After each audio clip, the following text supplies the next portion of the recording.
Hello guys and welcome to the channel. So today I want to show you how to use the FL Studio Chord Generator to actually generate chords for your next track. Let's go into this video right away.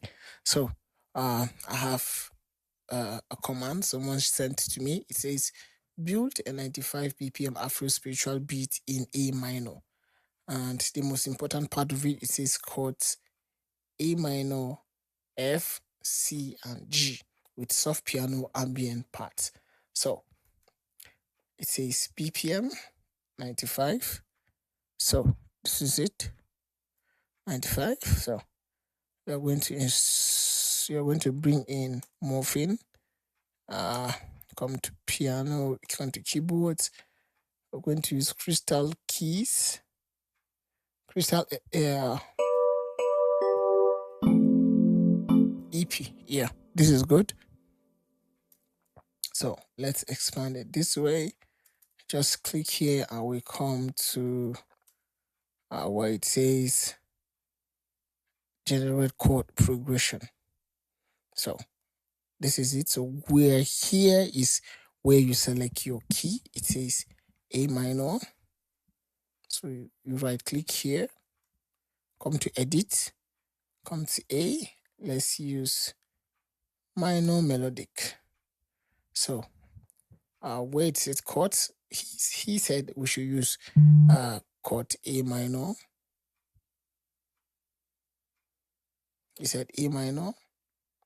So you're going to click, this is the first chord, this is the second, this is the third, this is the fourth. So here you're going to click here and comes to where it says A minor. In case you can't find A minor, you can refresh here. Keep refreshing, you will find A minor. So A minor first, second it says F. We'll click here, we'll come to F. Third one it says C. This is C, and the last one it says G. So G. As I've said, if you click any of this and you can't find the key you're looking for, you can refresh, you'll find it will come up.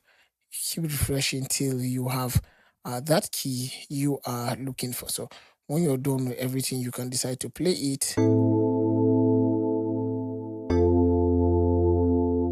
preview it. And when you're done previewing, if that's where you want, you can accept. If you don't really like this, you can actually generate.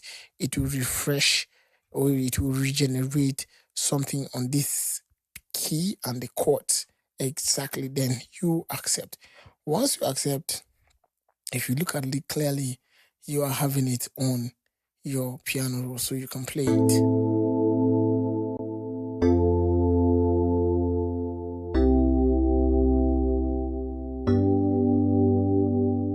So this is it. So don't forget to like and subscribe to the channel. Drop your comments below on how you feel about my videos. I will also be giving out a lot of tutorials coming soon. Thank you.